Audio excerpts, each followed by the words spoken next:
Akių valymui rekomenduočiau naudoti neaustinės medžiagos servetėlės, kurios neturi atplaišų, nenaudoti vatos. Valymas yra gana paprastas, tiesiog pakeliame šiek smakrą ir braukiame iš vidinio kampo į išorinį. Pačios akies stengiamės neliesti, iš vidinio kampo į išorinį. Vienam valymui naudojame vieną servetėlę, taip pat galime valyti ir kitą akį. Taip pat su kita servetėle, tiesiog braukiant iš vidinio kampo į išorinį, nepriliečiant akies. Ir išvalome visus nešvarumus.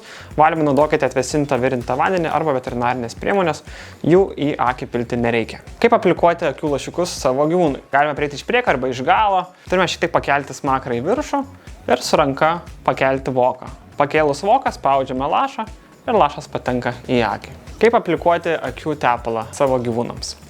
Panašiai kaip su lašiukais, prieiname iš priekio, pakelime smakrą šiek tiek į viršų ir su savo ranka pakelime voką į viršų ir tuo pačiu spaudžiame tepalą. Tepalui patekus į akį gyvūnas pats įsmirksės arba galite padėti šiek tiek mirksint.